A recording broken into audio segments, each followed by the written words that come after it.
Hey there, have you ever stopped to think about how we can take a bunch of random words and somehow they just make sense? It feels like magic, but underneath it all, there's a secret structure, a kind of hidden code. Today, we are going to crack that code. Really, it all boils down to this one big question. How in the world do words cooperate to create meaning? Well, it's not random and it's not magic. It's a system.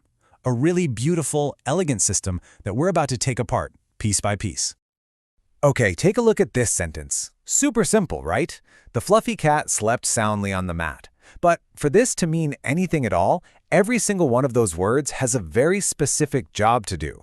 It's like a tiny little team where each word knows its exact role. And the official name for these word jobs? It's a part of speech. This is basically the classification system that grammar experts use to figure out how language is built. Think of it as the instruction manual for that secret code we were talking about. And here is the whole team, all 8 of the major players. You've got nouns, which are kind of the stars of the show, and verbs, our action heroes. Then you have adjectives and adverbs, who are like the artists, adding all the color and detail. And of course, you can't forget the support crew. Pronouns that stand in for nouns, prepositions that show relationships, conjunctions that link ideas, and interjections that just burst in with emotion. Wow! And you know, this whole idea of sorting words into categories, it is not new, not at all. People have been wrestling with this puzzle for literally thousands of years. I mean, look at this. Grammarians in ancient India were on it over 2,500 years ago. Then the ancient Greeks, like Plato, got involved, and eventually the system grew into the 8 parts we still use today. It's a truly ancient puzzle. Okay, so out of that team of 8, there are 2 that are the absolute, non-negotiable foundation of pretty much every sentence. You gotta have these 2. First up, we have the noun. It's a naming word. That's it. Nouns are the who or the what in a sentence. They give us the subjects and objects that fill our world, from a person like Michael to a big idea like happiness. And if the noun is the what, then the verb is the what's happening.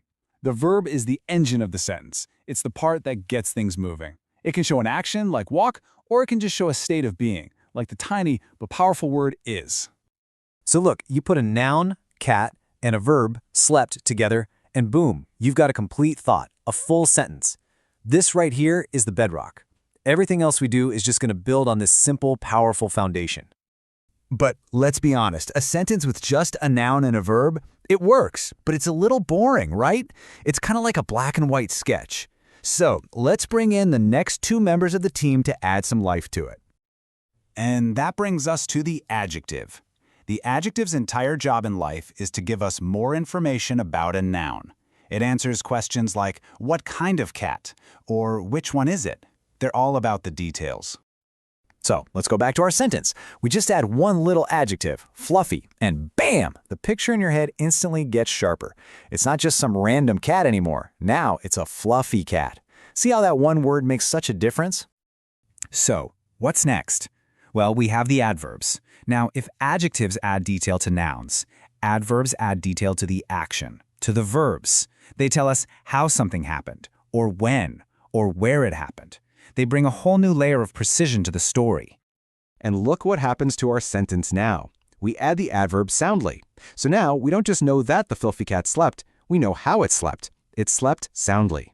The picture just keeps getting clearer and more vivid with every new part of speech we add. Okay, so we've got our subjects, we've got our actions, we've got some great descriptions. But sentences aren't just lists of things. They're about relationships, how all these pieces connect to each other in time and space. And that's where our next group comes in. Prepositions are the ultimate connectors. We're talking about words like on, in, under, before, after. They're like the GPS of a sentence. They tell us where our cat is in relation to the mat. They build all that crucial context. And then we've got conjunctions. Think of these as the bridges of language. Words like and, but, and or are what allow us to chain simple ideas together to build much more complex, interesting thoughts. They're how we go from short statements to a full story. Now here's something really cool. It turns out these parts of speech aren't all the same. There's this fascinating split between them that shows how our language can be both super stable and also change all the time. This split is between what we call open classes and closed classes. The open ones, nouns, verbs, adjectives, and adverbs, are always accepting new members. I mean, think about it. We turned Google into a verb and invented the noun selfie. But the closed classes, pronouns, prepositions, conjunctions, they're like a private club. They almost never accept new words. We haven't added a new pronoun in centuries. It's wild. They're the stable, unchanging skeleton of the language. So as we wrap this up, I really want you to see that this isn't just some boring grammar lesson. This is not about memorizing a list of rules just for the sake of it. Understanding this system has a much, much bigger point. Because when you know the job that each word is doing, you're in control. It's like having the blueprint for a building. You can choose a stronger verb to make your point hit harder, or a more precise adjective to paint a perfect picture in someone's mind. This is the toolkit for clear, powerful communication. And really, that's what it all comes down to. These aren't just rules, they are your tools. They are the fundamental building blocks for everything you say and write. So, the only question I have for you is, what are you going to build with them?